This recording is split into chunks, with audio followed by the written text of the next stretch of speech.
Hi guys. So I just started subscribing to the Scrawlrbox, um, and I just got my first one, so I'm really excited. And for those of you who don't know what Scrawlrbox is, it's as it says on the box, it's a subscription of art supplies, which comes once a month, shipped from the UK. And it contains some different art supplies, which is always a surprise. So I don't know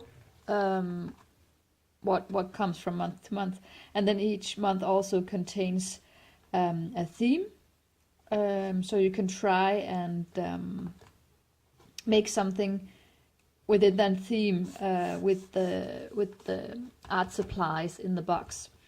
So I actually received this quite earlier than I expected because I'm situated outside the UK. So it says that it will take about 7 to 10 days for it to. Sorry about that. To arrive. And they wrote that they had shipped it out the night between Thursday and Friday, I think it was. So yeah, I'm really happy that it arrived early. And I have, as you can see, already opened it because I couldn't wait. So this month's theme is Sweet Sundae. And it contains this pretty postcard or card art print thing of an artist called Laura Tattersfield, aka Starsqueak, which is she's from the UK, with this really happy, colorful design, which fit the theme. So yeah, and there's a piece of candy as always. I already ate that, as you can see.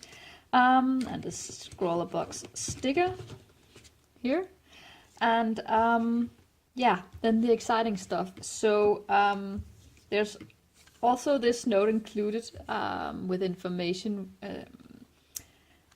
on the art supplies included each time.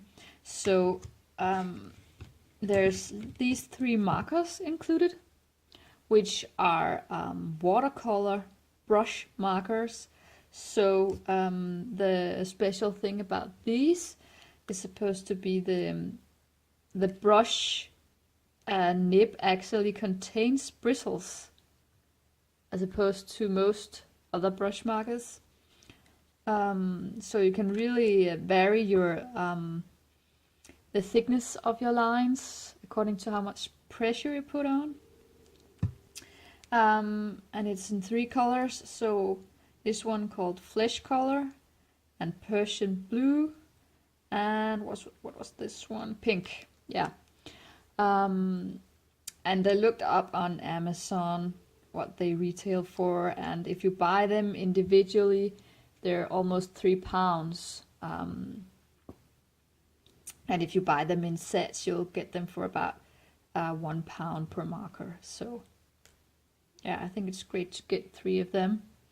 Then there's this fine liner included from the same brand, I guess SIG, which is a fine liner, 0.5, deep purple in color, as you can see here on the cap. And it's supposed to be marker proof, both water-based and alcohol-based markers, which is pretty great since I usually use alcohol-based markers. So I'll be able to use it with those as well. And then there's this mechanical pencil included, which is great actually, because mine is actually quite, here as you can see the one I use a mechanical pencil for sketching, and I don't know if you can see it, I taped this together because it's cracked and because I screwed too hard, and I've been considering buying a new one, so it's actually great that there's this one included. It's quite light, and it's 0.5 in thickness, which is my preferred thickness. So yeah. And then there's the last thing included is yeah, just your standard jelly roll in white for the highlights.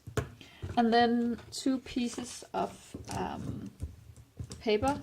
It says it's 180 grams white acid free paper, and that's pretty much it. It's quite smooth. It feels like Bristol-ish kind of paper.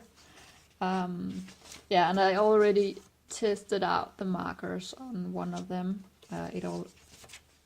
It had this.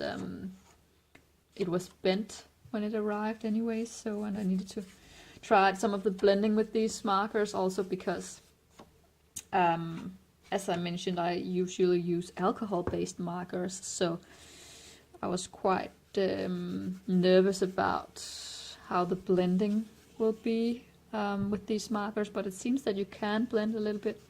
It's kind of,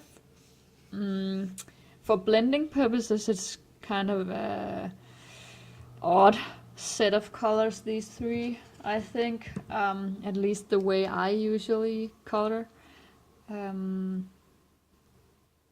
But yeah, we'll see how it works. I'm pretty excited, or well, nervous really about trying these because yeah, I'm not used to using these, but that's the fun thing about the Scrawlrbox, trying something new, and that's also why I decided to subscribe on it, because I'm not that good at taking chances with new art supplies or mediums that I haven't tried before. So this, I usually play pretty safe, and when I try something new, it's something that I assume I'm going to like because it's close to what I've tried before or something. Like trying a different kind of, a different brand of alcohol markers than I usually use or something like that. But yeah, so it'd be interesting to try something completely different. And also with this, yeah, I'm kind of contemplating what to do with this purple fine liner, because there's not a black fine liner included. But I don't really think that the purple goes with this. Yeah, I don't really, yeah. I need to think about what I'll do, and then I'll return with a video where I hopefully will be able to use all these 6, well 7, including the paper, different art supplies. Yeah.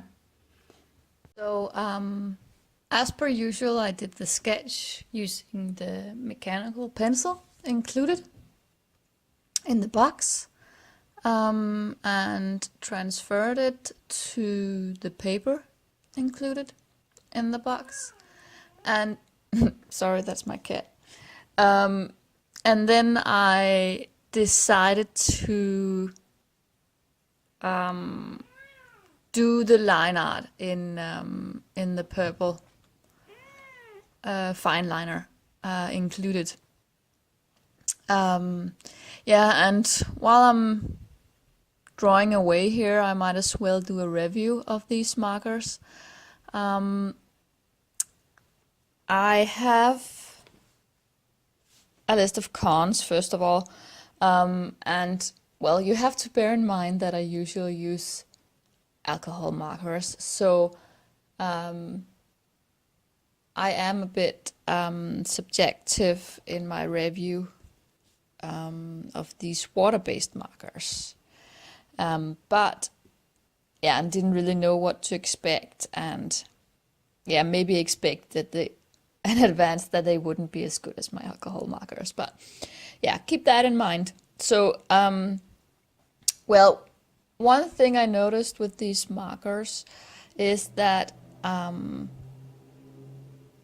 they dry really fast, which makes it difficult to blend the colors, and also it makes it difficult to apply the color in an even layer, especially since the tip or the nib of the marker is so small or thin at the end. So I wish that I did the neck area of the drawing here, the girl here in the drawing first, to practice, because the color is not evenly distributed in her face. You have to be really fast. But yeah, I tried to save it. And then because it's so thin, the nib, I do miss an extra nib, a broader nib as well. For just larger areas you have to fill in color. Yeah, but basically my main con is the way the ink behaves compared to alcohol markers, I have to say. But on the pro side, I do really like this fine brush nib. It's good for coloring hair especially, because it does kind of mimic what you would get using a brush. And also the colors are quite bright and nice. So yeah, that's pretty much what I have to say about those. I don't think I'll be, well, I know I won't be buying them in the future because I do prefer the alcohol markers. Anyways, so the fine liner included. Regarding this, well, I do prefer a thinner tip. This was 0.5, but that's really, I think, individual preference. I do prefer actually 0.1 or 0.05. So it's quite thick compared to what I usually use. Then again, because I didn't have that many colors included in the box, I used it for shading as well, and then it came in handy that it was quite thick. So yeah, and it's a great fine liner. It's a very nice purple color, and it is waterproof as promised. I haven't tested it with alcohol markers yet, but it's supposed to be alcohol proof as well. So yeah, it's pretty nice. Yeah, I think that's basically it. And the mechanical pencil is just a standard mechanical pencil. It does have rotating ink revolving action, they call it, which just means that the lead, the piece of lead is not fixed in the tip. It just follows your movement. And I have to say I do prefer mechanical pencils where it's fixed, because then I can choose if I want to use the pointy side of the little piece of lead for fine details, or if I'm using it for shading, as I actually do in the picture included here, because I needed some light color for shading of the skin, so I used this. Then I would use the non-pointy side of the lead. And with this kind of mechanical pencil, you only get the non-pointy side, I feel, but I don't know. Maybe I'm using it wrong, because it says that it's supposed to keep the lead sharp because of this. I don't know, but otherwise it feels really nice in the hand, and it seems to be, I think, a great quality. So I hope you like my drawing. Bye!